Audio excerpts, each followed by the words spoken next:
welcome Oscar Hijuelos.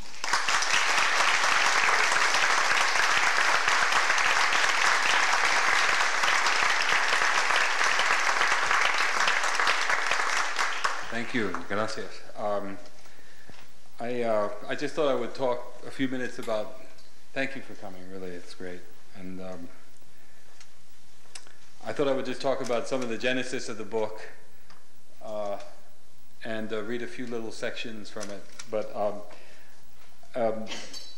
I had this friend in New York City, a Cuban composer named Chico O'Farrell, and we were always. It's hard to explain. We were always sort of hanging out, drinking a lot.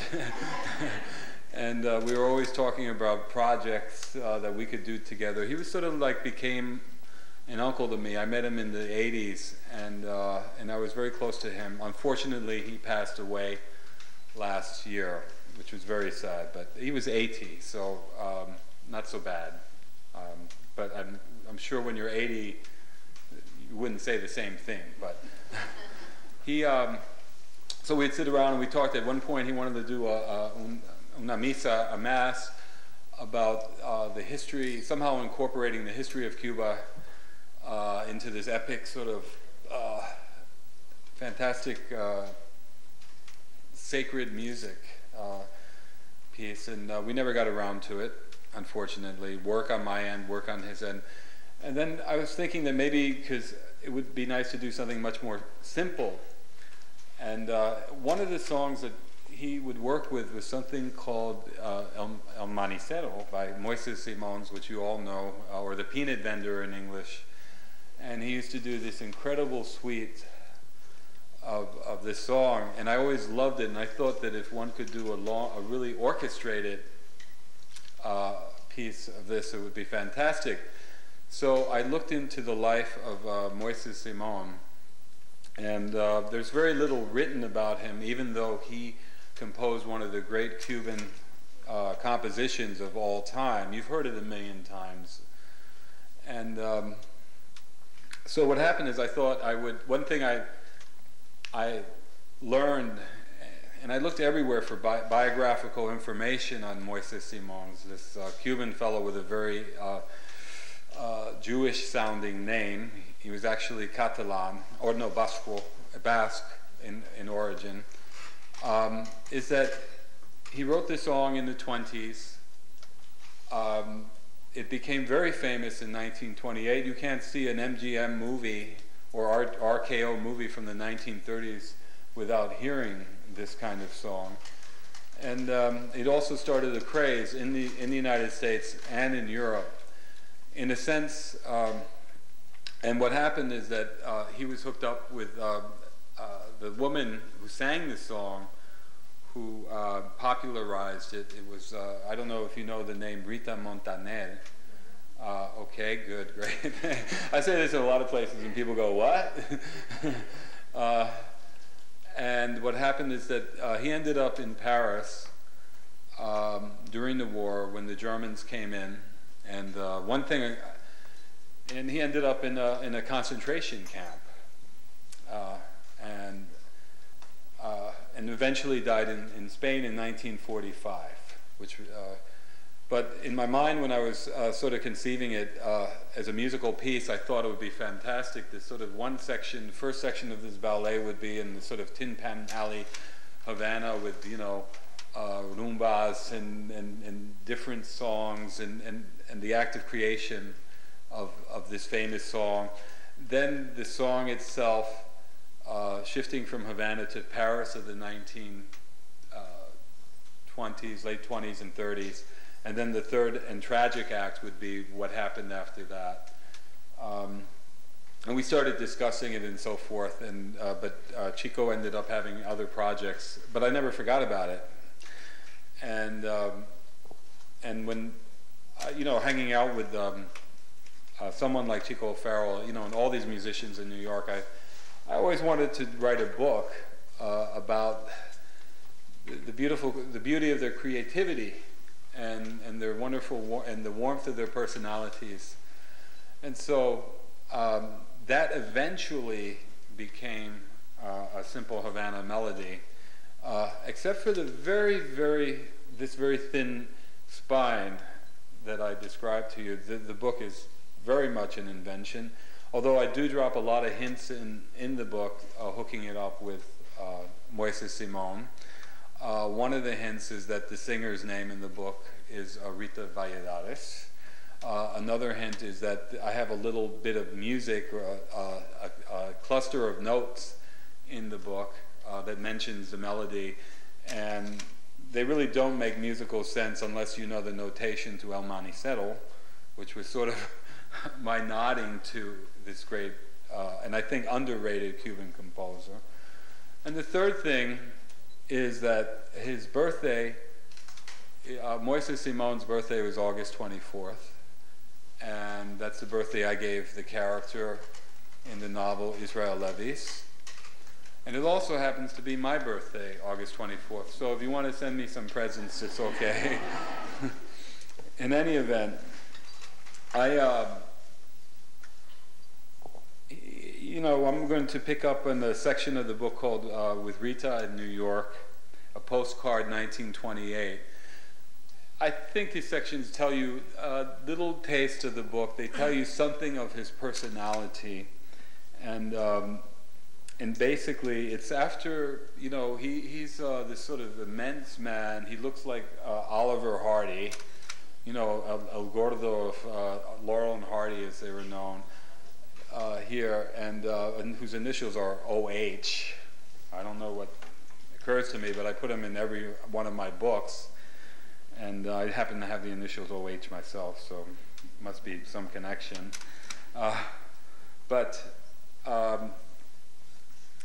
He writes this song because he needs something to sing and record in New York City, and he has a mad love for her.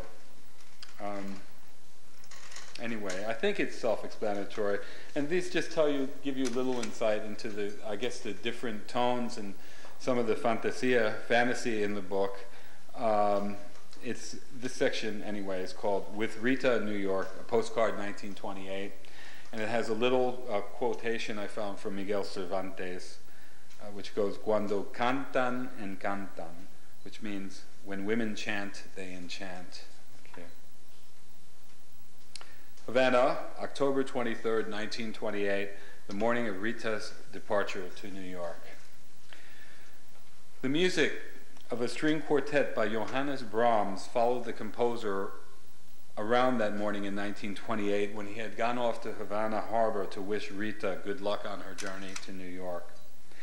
It had been one of those clear days of a pleasantly mild temperature in the low 70s, with a breeze blowing off the water, the sky so blue that one thought of the Mediterranean and of how life seemed as if it would go on forever. That morning, he delighted in the clarity of the shimmering blue sky, which somehow made him feel more youthful, and by how, despite the clamor of the streets, the soundings of ship horns, he continued to hear the sonorous music of Brahms. For earlier, as he had sat by his breakfast table, he lives in the neighborhood of Vedado in Havana, he had passed his time studying one of that master's scores. Once he had read the notations, he actually began to hear the music. Even as he approached Rita and her husband Alfonso Ortegas, it seemed as if a string quartet followed him to the very spot where he stood on the dock before the gangplank to the Vapor Cristobal Colón. It was as if these musicians had set chairs down near them, performing the inescapably dulcet strains of Brahms emanating from an invisible ensemble of violins, viola, and cello. She looked remarkably beautiful and mysterious under a white hat and veil, like a Persian concubine, he thought. And more, for there was a part of him so gentlemanly that his ears flushed red as standing before her he recalled the indelicate fantasies that came to his mind when he would think about Rita, which were all rated X, so I can't say what they are now. He presented her with a box of French chocolates, little cherry-filled bonbons that he purchased the afternoon before in a shop inside the Hotel Inglaterra. "These are for you, my dear young lady," he said, even while her solemn husband, unhappily acquiescing to this journey, mainly to keep an eye on her in New York, for she liked men very much, and I hate to say this, but the husband was a banker, sanguinely regarded Israel with a kind of expression that seemed to say, as he saw it, "This fellow is a fruit, no doubt about it." One could not blame Ortegas for this opinion. Before leaving his house, Levis had poured on the cologne and stuck a carnation in his lapel, and in those moments seemed more an emanation from a perfume counter than a man. The softness of his handshake did not help the image, nor did his finely manicured fingernails, which his mother attended to with a pair of small scissors and a file each Friday morning of the week. And as such, in his zealous attention to what he considered a gentlemanly grooming, he tended to give a suspect or misleading impression. Mr. Ortega said to Levis, "Thank you, Don Israel. We always appreciate your little gifts." But he had not seemed to mean it and had given the composer an amused up and down. Levis nodded civilly, secretly thinking, "If you saw my sex organ friend, you would probably faint or throw yourself in front of a tram." What can you do? In any event, as the ship's horn sounded, as the cello and violin and viola inside Levis's head and swirling about him among the passengers and porters and seamen all moved into a divertimiento, Rita, up on her tippy toes, had given the composer a kiss. "Thank you, my dear Israel, for that beautiful song. I can't wait to perform it.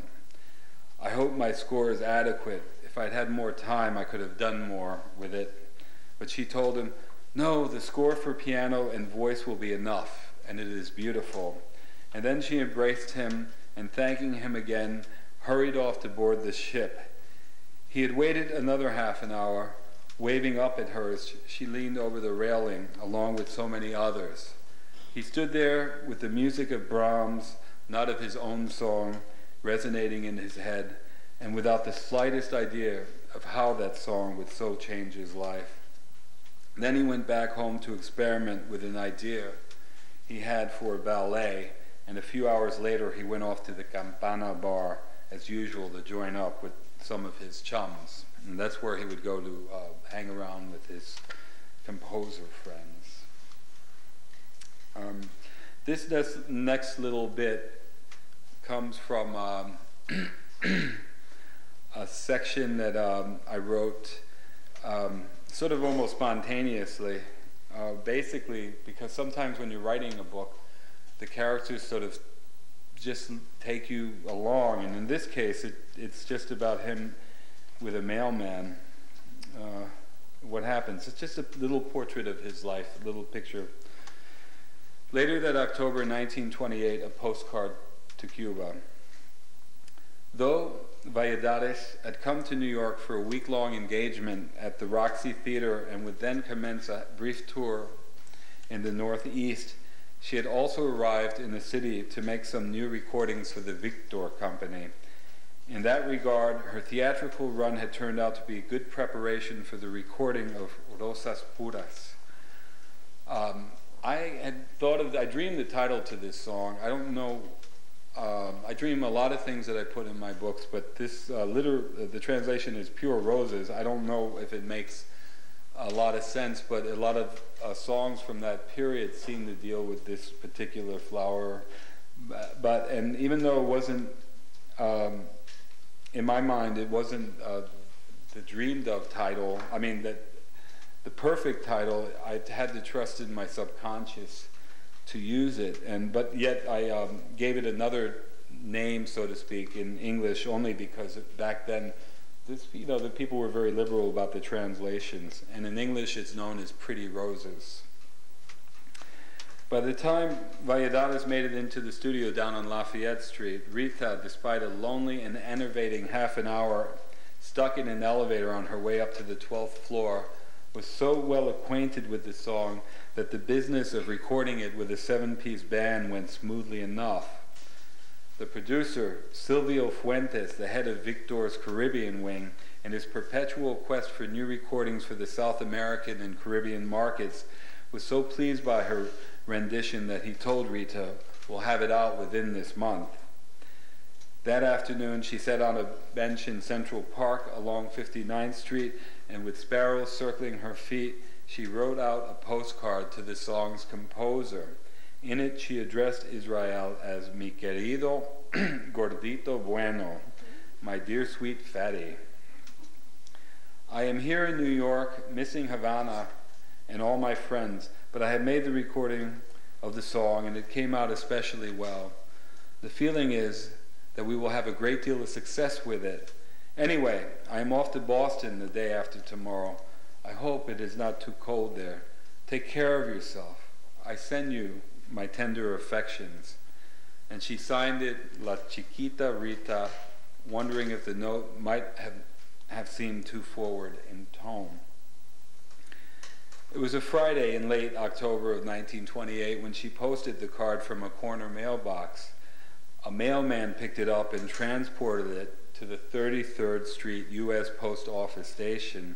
Another courier picked it up in a heavy burlap sack marked Havana, Cuba, and that sack traveled by mail train to Miami, then by boat to Havana Harbor. It took a week, but by and by, a local mail carrier, Pablo, was walking along the pavement on Calle Olivares when he came to the front patio gate of the composer's residence. I was, just a digression, I was just down in Miami, and I did a reading down there, and of course many of the Cubans came in, and they were wonderful, and also, but some of them pointed out that there was never a street called Olivares,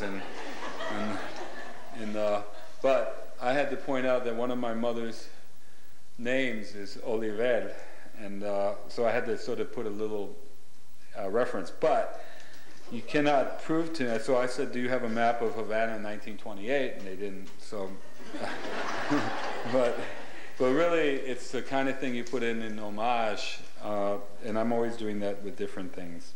Anyway, end of digression. Pablo was walking along the pavement on Calle Olivares when he came to the front patio gate of the composer's residence.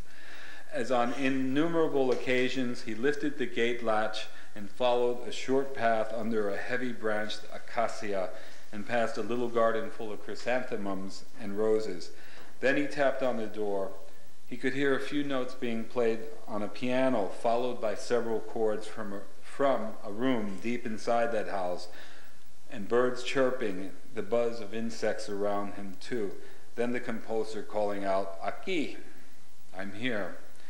Shortly, Israel Levies himself, jowl-faced, a little harried and rumpled, for he tended to wear the same white linen trousers and bow tie and suspenders each day of his beloved toils, towering in his immensity over the mail carrier and saying, "Ah, Pablito, what do you have for me?"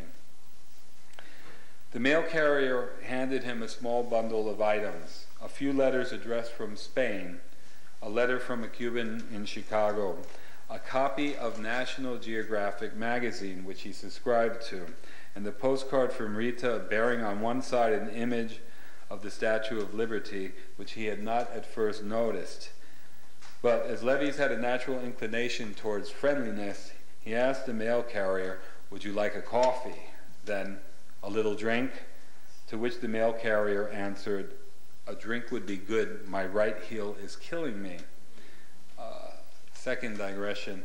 I like the line a lot, "A drink would be good, my right heel is killing me," mainly because at the time, I had sprained my right Achilles tendon playing tennis, and or trying to play tennis.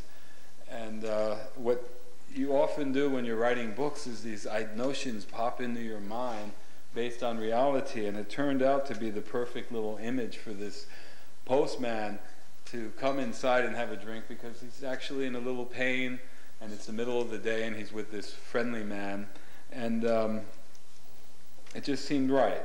A drink would be good, my right heel is killing me.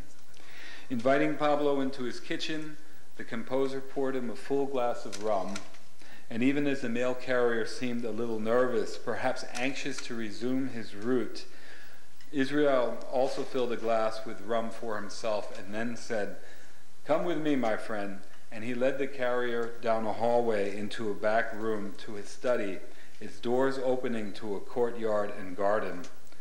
It happened that Israel had been working on a new piece for the piano, using Cuban folk airs, a la Lecuona and Hijuelos, the great Brazilian composer, and had been tinkering with the modalities of Yoruban chants. And because he loved company to break the solitude of his hours, he sat the carrier down on a little sofa, and with a slight but benevolent madness in his eyes, he began to play what he had of the piece he called Cubanacan, grunting, humming along, puffing at a cigar, and touching from time to time a crucifix that hung around his neck, dangling against his great belly whenever he breathed in and out. "This may be for a little ballet," he said. "This would be the first movement." The carrier had been in that study before, and yet he was always a bit intimidated by the learned atmosphere of that room, for high shelves filled with all kinds of books rose on the walls, and there were evidences of knowledge that the mail carrier could only imagine. Books on nature and ornithology and medicine, reams of articles, music reviews, and commentaries that the composer had written for the Havana newspapers, and stacks of annotated sheet music. His eyes closed, the carrier nodded appreciatively as Levis played the first portion of his composition, and when he was done, the composer said, "Mira, you're a man of taste. What do you think? Is it too esoteric for the average person?" And when Pablo told him, "No, no, senor," he so delighted the composer that Israel fetched the doctor and refilled the mail carrier's glass, saying, "Then you must listen to more." An hour later, perhaps, Israel Levis led the watery-eyed but happy mail carrier out to the street so that he might resume his route.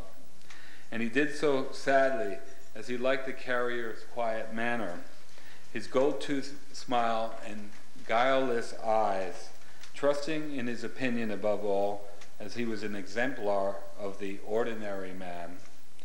He could have spent the afternoon with him drinking and playing different pieces, and the carrier would have stayed, for it was not every day that the composer, with his own little fame in Havana, did that kind of thing. But, as Levis thought, work was work, and he did not want the fellow to lose his job.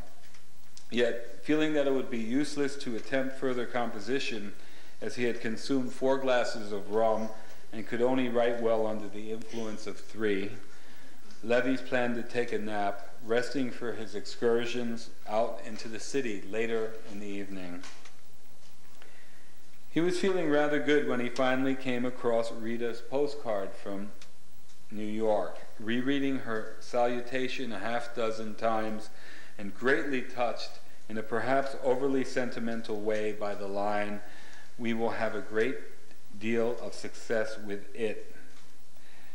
The single word "we" throwing him into such a state of pure affection for the singer that he found himself thinking the unthinkable, that were he of a different age and character, he might have told Valladares, "Rita, sabes que te quiero mucho." Rita, you know that I love you deeply. But she had long since married, and in that area of his life the composer had always been timid beyond timid. And at 38 years of age and very plump, he could not imagine that so elegant and talented a young beauty could ever have had similar emotions for such a viejito like him. Anyway, thank you, and I'll take some questions if you like, and thank you, Felix. Thank you. That's okay, I don't mind. Anyway. Yes, sir. Could you come to the microphone, please? Thank you, so everyone can hear.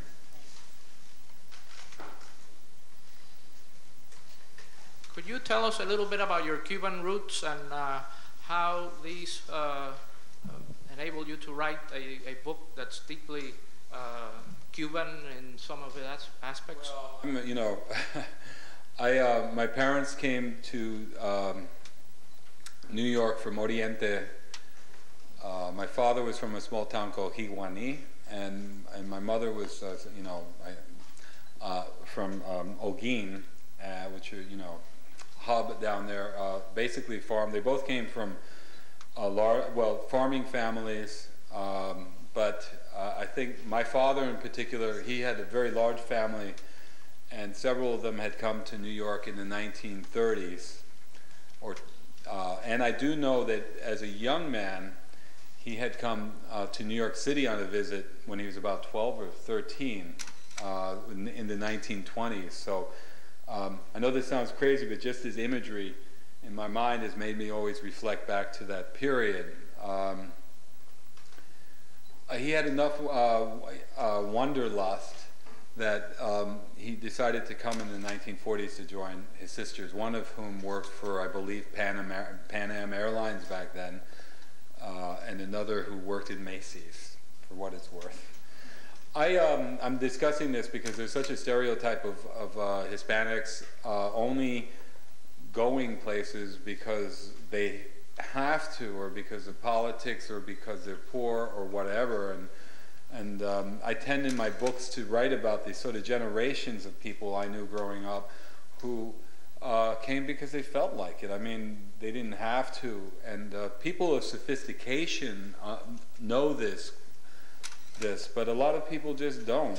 And but I'm not answering your question, but I'm going to try. They settled in New York City in the mid-1940s, and this is all discussed really in my first novel, Our House in the Last World. But I have an older brother who is Pascual, who was born in, I think, 45, and I was born in 1951. And I had spent, I grew up in a household where there were a lot of always visiting Cubans and other Hispanics. And I have these very primitive memories of Cuba from my early childhood. And I was there when I was about 4 years old, and I contracted a kidney disease there, and ended up spending about 1.5 years in hospitals in the United States, which is a theme of the book in which it is discussed, as my mother's always said, you went in speaking Spanish and you came out speaking English, which goes a long way to explain my lousy Spanish accent at times, to be frank. And that my life thereafter was very much a typical working class upbringing in New York City, in a more or less mixed neighborhood in which a lot of different ethnic groups existed side by side, Cubans and Puerto Ricans and blacks and Irish and Italian. I mean, it was a really unique neighborhood in that sense. And I was a kid when the Cuban Revolution took place, and I had a lot of relatives. My father was a very nice man, and his name was Jose Pascual, and he, spent a lot of his energy bringing cousins and family up and helping friends he had known, so I got to know a lot. I saw the whole exodus of a lot of people, exile, and on the other hand, I was living in Manhattan, where there was a lot of leftist rhetoric and all this sort of thing, and union organizing. And I mean, I grew up with seeing both, hearing about the glories of Fidel Castro, and then also the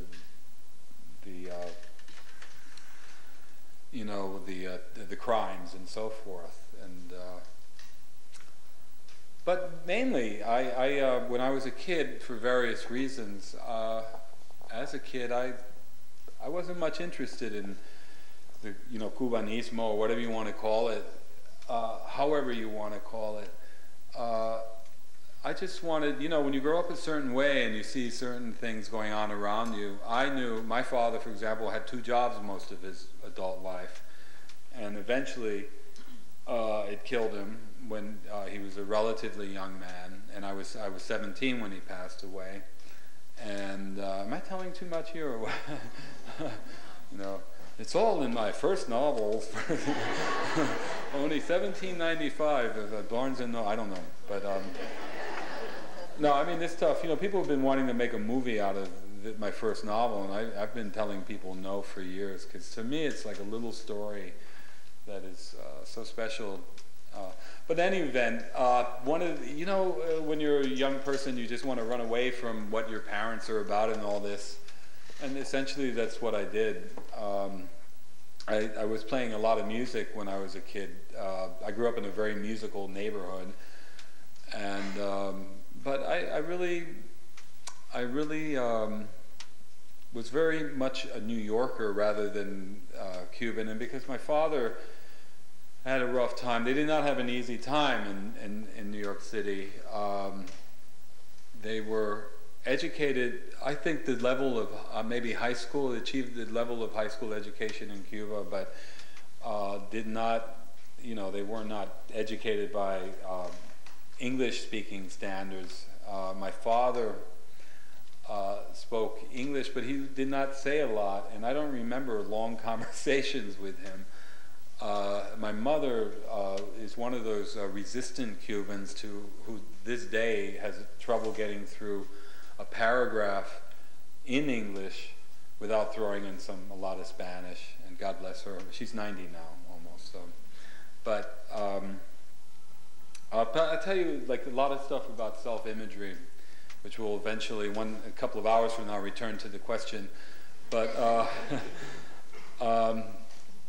you grow up in a society like New York City, and the general, I guess, attitude about Hispanics is negative. Now, I know, for example, that I don't look particularly Cuban or seem particularly Cuban in any way. I have Irish, I have Irish blood. Both my parents were darker than myself or my brother, for example, and so we were the white sheep of the family. I don't know what you would call us, but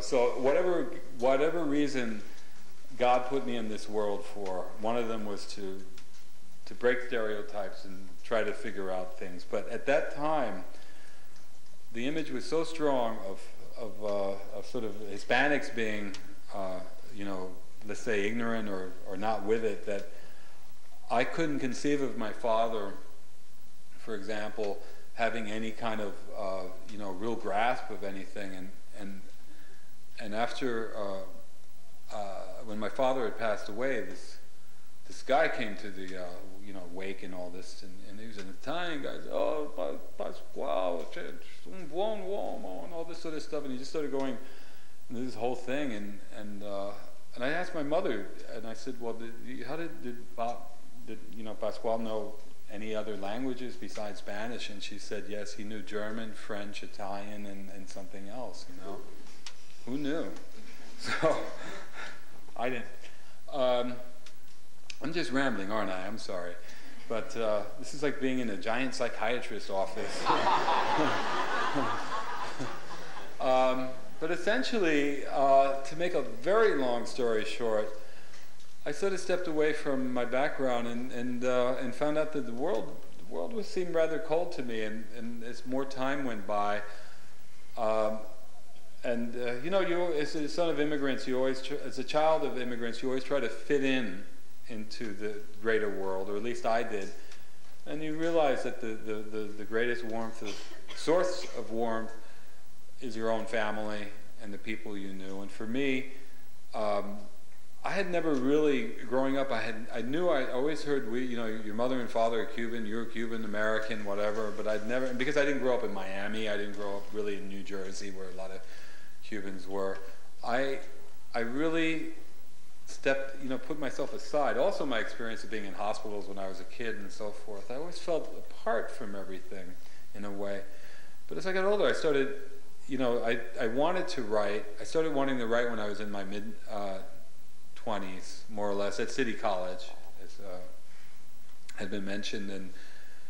And that was it then. I just found I had all these questions about my family and why things happened to them and how was it that they left this for me growing up. All I heard is Cuba, qué bonita, qué bonita. It was to me like this paradise lost. In my memories of it and the stories I would hear, it sort of became the subject of my early writings. And and that's how it started. Really, I just became drawn to this incredible mythology. It was like my wild, wild west. If you talk to people from California, they all knew someone. They all had ancestors who. So I just started relating more to the history of my family, and out of curiosity, I started looking around and asking questions, and that's how books come. But the Mambo Kings, for example, I mean, it's a big leap from an autobiographical first novel, which is very careful, to this wild fantasy book, which is basically what Mambo Kings was. It was sort of, I had this very early memory of being a kid in a living room where there were always parties. So my father and his friends always loved to hang out, hang around together. I don't know why I'm using this word "hanging out" today. I don't know what it is. I usually don't. So there must be something about the color scheme or something. I don't know. But they were always. I just remember so many parties in our apartment and seeing these very elegant, beautiful people. Also, I had an uncle, which I keep forgetting to mention, who had once played in the 1930s with Cugat, the Cugat Orchestra. And but I knew nothing. He played the bass, the stand-up bass, and he lived in Miami, and he was in the construction business. And when I was a kid, whenever I was down in Miami, I was always fascinated by these walls of pictures he had of himself as a musician.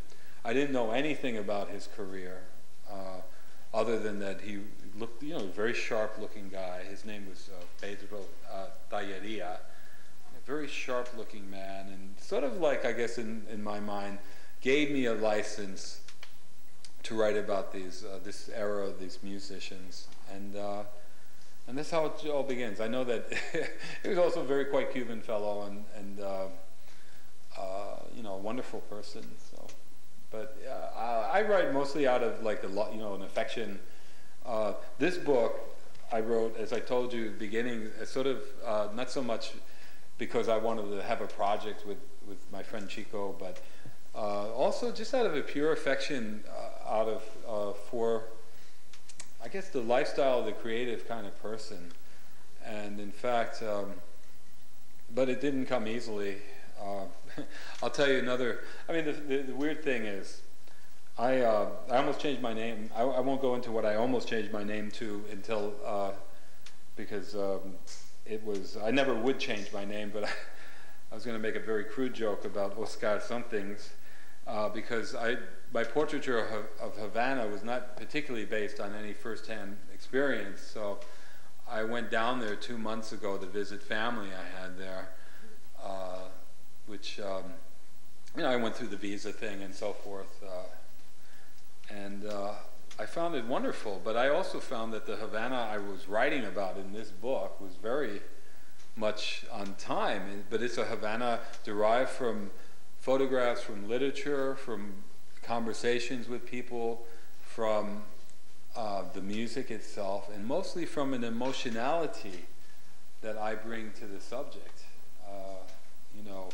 And if you're writing about a place or people or a time, it's not so much the details. Anybody can, look somewhere and find out that, the Via Veneto's in Rome, but if you write about certain things that speak to you emotionally, that's beautiful, and that's how I proceed. I don't know, but to me, to write about things Cuban is it's a source of warmth. I mean, writing is very lonely, but when I touch upon Cuban themes and also Hispanics in general, as well as other people, I don't mean to sound exclusionary, but I feel it keeps me company. I mean, I feel a warmth, and I just try to convey that warmth And also I try to break stereotypes, And right now, for example, the image of Cubans in this country so far has been in no particular order. Well, it's been like, Desi Arnaz, good, yes.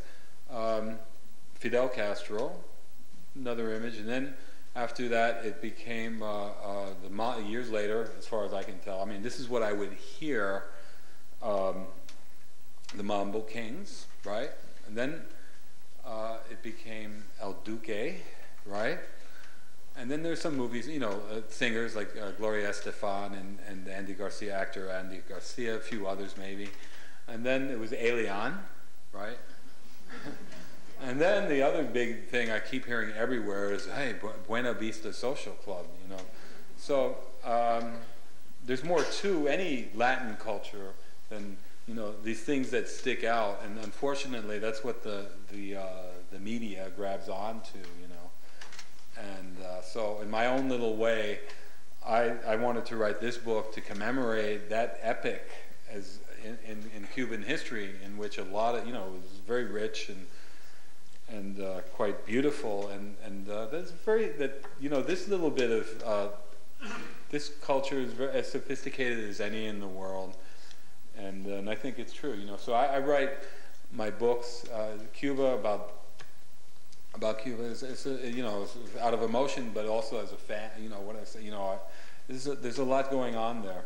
And I have to say, another anecdote is that when I went down to Havana, I made up the name Israel Levi's out of trying to find some sort of connectiveness to this other figure who I knew nothing about other than what I told you, Moises Simons. And so I'm down in Havana with my family, and I asked them, I said, I have a cousin in California, and who told me she believes that we have some Morano blood going back, which is Sephardic, in our family, but we have no evidence of this. But so I was curious, everybody, you want to know where you came from, no matter how far back it goes. So, but we never have evidences of this. So in Havana, I said to my relatives, I said, is it possible that we have some Jewish blood in the family? And they said, no, somos católicos, and we're communist Catholics, by the way, I should note, but which is sort of contradictory, but that's, So I was just curious, and I looked in the phone book in Havana just seeing if there are any more Hijueloses. It's not like it's a common Spanish name. It's not like, Sanchez or something. And I look in the book, and there is an Hijuelos. I said, what is the guy's name, first name? Any guesses? Israel Hijuelos. I swear to God. So I go back to my cousin, and I say, how can it be that there is a guy named Israel Hijuelos in the phone book? And how can, a lot of Cubans, and so you'll see names like that, but is it possible that he would be Jewish? Any chance? You'll see lots of names, biblical names being used, but it has no relation to religion. But she said, well, we don't know him. And I said, wait a minute, how can, it's not, he said, oh, he's not any Hijuelos that we know. So it's mind-boggling to me. So next time I'm there, I'm going to call this person up and ask him what his version of the story is. We also have Hijueloses living in Mexico, in Merida, and in the Yucatan. And they seem, I've been told, they went there, many, in the 1800s, and some settled in Cuba. They left Spain. This is what I'm fantasizing anyway. They left Spain, some went to Cuba, and others went to Mexico, and neither of those sides have any, know each other. But it's interesting, once I went on the internet and tried to look up some Hijueloses in Mexico, and I found some working for the government, and there's apparently and fascinating. This sounds like something out of Garcia Marquez. I have I found an advertisement for a magician named Fausto Hijuelos. So my fantasy of him is that he's got red hair. Don't ask me why, and he's got a mustache. I don't know. So one day I'll look him up too. Any other questions? No, Yes. Sorry, I'm sorry. Hi, good evening.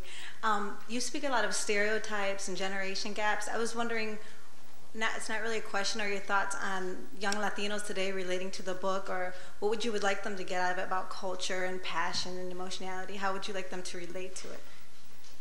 Well, I don't know. I just think that, you know, it's an uphill fight, because I frankly feel there's a lot of, without going overboard, I still think there's a lot of prejudice against Hispanics in this country, particularly in the arts and the way, you know, things are reviewed, or what people choose to review. I don't want to offend anybody who's not but Hispanic, but, you know, it's a real problem, particularly the way novels are discussed. I wrote this entire novel that 14 Sisters, for example, that was incredible. I mean, I was really, I must have been nuts when I wrote it, but among the many things I was trying to do with it was write an entire novel in almost exclusively female language, choosing softer vowels and softer words and shapely words and curvaceous words, sorry, over, you know, hard, you know, macho words, you know. And nobody picked it up. It was a tender, no, but I would go to the library, I would go to old bookstores and look up for magazines from 1900, 1890s, and pick up the language from the ladies. I'd buy novels written by ladies in 1880s, and I'd take a word here or something there. I mean, it's a historical fiction. It was quite something. Nobody in this country ever referred to that. They referred to it as a touching tale of immigrant life in America, right? I did a thing in the novel where the whole subplot was, this is crazy. This is where growing up in New York City makes you a little bizarre. I don't know if I would have done this if I'd grown up in Cienfuegos, Cuba, for example, but I was a big Preston Sturges fan, this filmmaker from the 1930s, 40s, who did movies like Sullivan's Travels and Christmas in July. See, anyway, very esoteric, I admit, but I dropped so many. Part of the book is a parody or an homage of the movie Sullivan's Travels, and in fact, Emilio Montez O'Brien, which actually is playing around with the idea of identity, because I have a great grandmother whose name was Concepcion O'Connor, who married in Hijuelos. It's a long story. Anyway, first novel. But I had this thing. One of Preston Sturges's main actors was Joel McCrea. I'm dating myself with what, you know.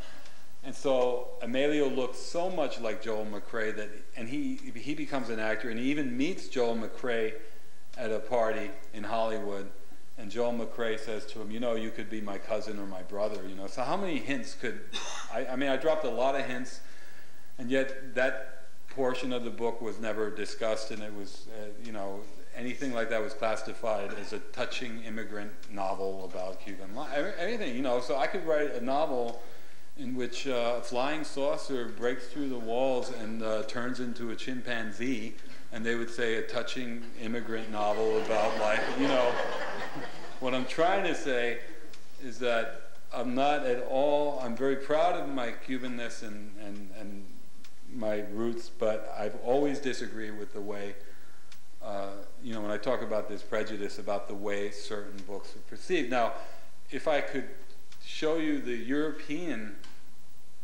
reviews of the same book, and that book was translated in over 20 languages, versus the American reviews of the book, and a lot of them are great reviews. I'm not putting it down, but they tend to see it through a filter. You would notice, you would get the impression that the European reviewers actually read past the 5th or 6th page. So, I'm sorry, all the reviewers out there. So, I mean, you know, what I'm saying is that it's problematic. And so what I just try to do is hopefully for young people is say, don't let anybody don't get put down, and don't slough off the value of who and what you are, your family. Don't go through a thing where you look down on where you're from or whatever, because a lot of kids do that naturally. I went through that. And you know, so I just try to say this is, you know, it's good. It's not about my books or buying my books or whatever. It's about feeling that, you know, a certain pride. I don't know. Anyone else? Yes, yes, sir. Play any musical instruments? I pretend I play musical instruments. I sort of play piano and I sort of play guitar. Right now I'm sort of learning some Cuban classical guitar pieces by people like Ignacio Cervantes, who's in the book, and so forth. One of my greatest gifts is that I know what I'm not good at. So, but I do it. And when I was writing this book, I played a lot of piano, trying to imagine what kinds of things this man would write. And sometimes I wrote some nice pieces when I was in touch with him, but when I wasn't in touch with him, I played the way I normally play, which is really bad. Yes, sir. You were saying? I was going to follow up the previous question with how much research have you done on the milieu and the music world, both in New York and Cuba at the time? So it's, how much of it is your imagination and how much is anchored in Reality or... research? Well, I'm not a musicologist. I just try to point out a few things and to use some materials that I uncover. I mean, you know, if one were to write a novel about and fairly treat everything that was going on in like, say, the 1930s, you know, you'd need a, you know, endless book. I'd read some books. I looked at the Carpentier, this Cuban writer, a novelist named Alejo Carpentier, wrote this whole treatise on Cuban music and, you know, other novels as well. But I just look around here and there. I have details in the book that come from very odd places. One of the details is that, for example, that Adolf Hitler in Germany loved the Hijuelos Melody boys. It's astonishing, but they used to play in Germany, in Berlin, in the 1930s. And so, is that something you could research? No, but it's something. I had a conversation with a Finnish musicologist who knew this, and he told me. And it's something that stayed in this, you know, brain of mine, and I pulled it out. You know, it's a little detail, but it says a lot to me about the madness of this world in which, you know, you have these, you know, basic monstrous human beings who are capable of appreciating this, you know, very upbeat, wonderful music. The detail that got me, though, was that Adolf Hitler banned the music, or at least discouraged it from being played, but also would show up in disguise to see the band.